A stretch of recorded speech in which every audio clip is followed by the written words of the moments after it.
आज मेरे साथ जानिए कि दीपावली का त्योहार कब, क्यों और कैसे मनाया जाता है। सबसे पहले आपको जानना चाहिए कि दीपावली का मतलब क्या होता है। दीपावली संस्कृत के दो शब्दों से मिलकर बना है, दीप जोड़ अवली, अर्थात दीपों की पंक्ति, या अवली में क्या होता है, श्रृंखला, चेन, यानी कि दीपों की श्रृंखला। तो जब हम दीपों को एक श्रृंखला के रूप में रखते हैं तो उसको हम क्या कहते हैं, दीपावली। यानी कि जब हम दीपों को पंक्तियों के रूप में सजाते हैं तो क्या कहलाता है, दीपावली। अब दीपावली को हम दिवाली भी कहते हैं। और ये जानना जरूरी है कि दीपावली का त्योहार कब मनाया जाता है। तो दीपावली का त्योहार कार्तिक मास के अमावस्या को मनाया जाता है। और यह त्योहार अगर हम बात करें अंग्रेजी कैलेंडर के अनुसार तो ये अक्टूबर या नवंबर महीने में मनाया जाता है। अब हमें ये जानना चाहिए कि जो दीपावली का त्योहार है वह क्यों मनाया जाता है। तो मैं आपको बताना चाहता हूं कि जो दीपावली का त्योहार है उसको मनाने के पीछे कई कारण हैं। वैसे अगर आप देखें तो जो दीपावली का त्योहार है वो किसी एक दिन का त्योहार नहीं है, बल्कि दीपावली का त्योहार 5 दिन तक चलने वाला 5 त्योहारों का मिला जुला पर्व है। इसकी शुरुआत हो जाती है धनतेरस के दिन से। और जो धनतेरस का मतलब क्या होता है, धन प्लस तेरस, अर्थात धन प्लस 13 गुना, यानी कि धन का 13 गुना हो जाना, क्या होता है, धनतेरस होता है। और धनतेरस का क्या मतलब है, तो एक मान्यता है कि जब समुद्र मंथन हो रहा था तो उस समय समुद्र मंथन के दौरान समुद्र से बहुत सारी अमूल्य चीजें निकली। उनमें से एक धनवंतरी देवता भी निकले जो कि अपने हाथ में कलश लेकर प्रकट हुए। तो जो धनवंतरी देवता को ही हम आयुर्वेद का जनक कहते हैं। ऐसा माना जाता है कि जो धनवंतरी हैं उन्होंने ही पूरी दुनिया में चिकित्सा का प्रचार प्रसार किया। और चूंकि हमारा जो देश है, हमारी जो परंपराएं हैं, हम इसमें स्वास्थ्य को ही सबसे बड़ा संपत्ति माना जाता है। तो चूंकि धनवंतरी जो थे वो क्या थे, चिकित्सा के, एक तरह से देखने तो आधुनिक युग के चिकित्सक थे। तो इसीलिए हम धनवंतरी देवता के नाम पर भी धनतेरस को मनाते हैं। कई बार लोगों को लगता है कि धनतेरस का मतलब होता है कि बस धन की बात करते हैं, लेकिन आपको समझना चाहिए कि सबसे बड़ा धन क्या है, हमारा स्वास्थ्य है। हेल्थ इज वेल्थ, स्वास्थ्य ही संपत्ति है। तो सबसे बड़ी संपत्ति यही है। तो इस तरीके से हम धनतेरस के त्योहार को मनाते हैं। अब कई बार आपने देखा होगा कि जो धनतेरस के दिन लोग बाजार से बर्तन लाते हैं, वो भी ऐसा इसलिए क्योंकि जो धनवंतरी देवता हैं वो जब प्रकट हुए तो हाथ में कलश लेकर निकले थे। तो इसी कारण सभी लोग उस दिन नया बर्तन खरीदने जाते हैं और नए बर्तन लेकर आते हैं। अब उसके अगले दिन हम मनाते हैं छोटी दिवाली। तो जो छोटी दिवाली होता है उसको हम एक दूसरा नाम से भी जानते हैं, जिसको हम बोलते हैं यम चतुर्दशी। यम चतुर्दशी भी कहा जाता है, नरक चतुर्दशी भी कहा जाता है। और यम चतुर्दशी क्यों कहते हैं, क्योंकि ऐसा माना जाता है कि छोटी दिवाली के दिन हम यमराज यानी कि जो यम देवता है उनकी हम पूजा करते हैं। उनकी पूजा करने से हमारे परिवार में किसी की भी अकाल मृत्यु नहीं होती, ऐसा लोगों का मानना है।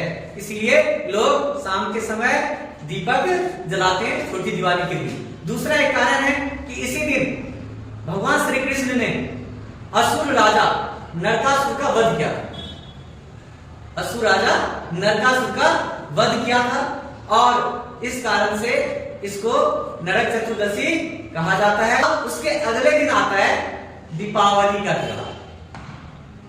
दीपावली का त्योहार, यह जो दीपावली का त्योहार आता है इसको लेकर कई तरह की मान्यताएं हैं। सबसे बड़ी जो मान्यता है वो ये है कि इसी दिन भगवान श्री राम अपनी पत्नी सीता और भाई लक्ष्मण के साथ लंका के राजा रावण का वध कर अयोध्या लौटे थे। तो इस खुशी में वहां पर नगर वासियों ने घी के दिए जलाए खुशी में, क्योंकि उनके राजा वापस आ रहे थे और पूरे नगर को दियों से सजा दिया। अब पूरा जो नगर था वो दियों की रोशनी में नहा गया और हर जगह रोशनी रोशनी फैल गई। तो इस कारण से भी लोग दीपावली का त्योहार मनाते।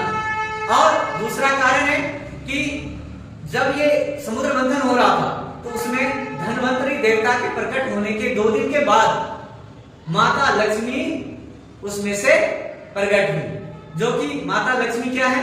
धन और वैभव को देने वाली माता है। तो सभी लोग इस दिन अपने घर में खुशहाली लाने के लिए, अपने घर में सुख संपत्ति आए, धन आए, वैभव आए, इसके लिए सभी लोग माता लक्ष्मी की और भगवान श्री गणेश की पूजा करते हैं। ये भी एक कारण दीपावली मनाने का।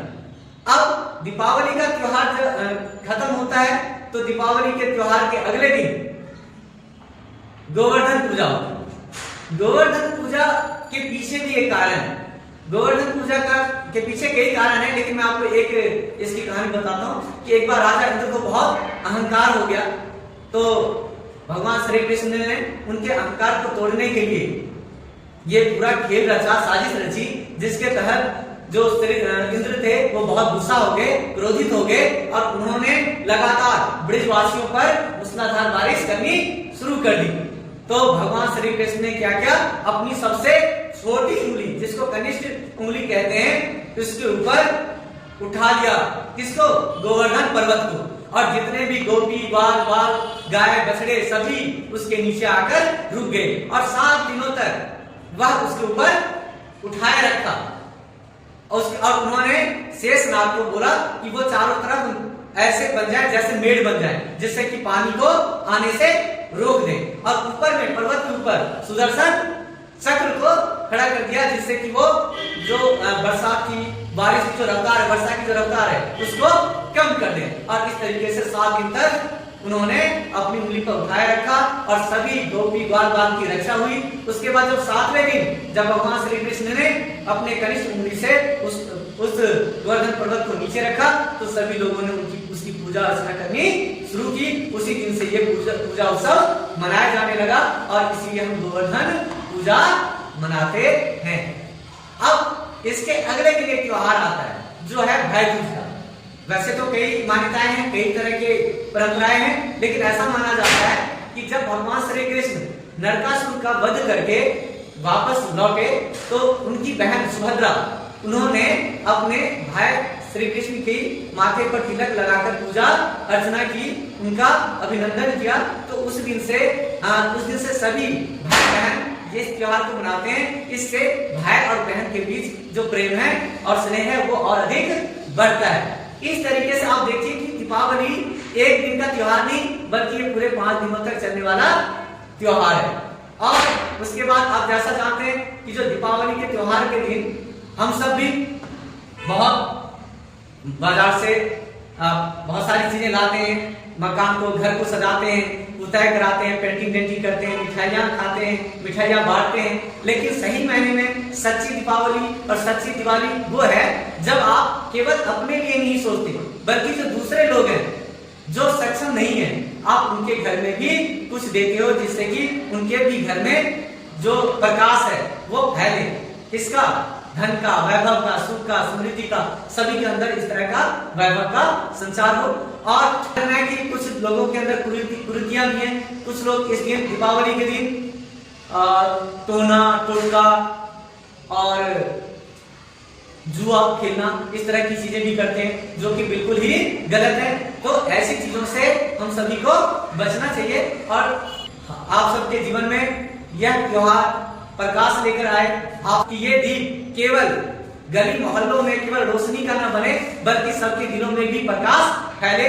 एक दूसरे के लिए ईर्ष्या, द्वेष, बुराई ना रखें, सभी खुश रहें, ऐसा मेरी कामना है। मैं चाहता हूं कि आप सबकी भी दीपावली बहुत अच्छे से मने और आप सभी को दीपावली की बहुत बहुत शुभकामनाएं।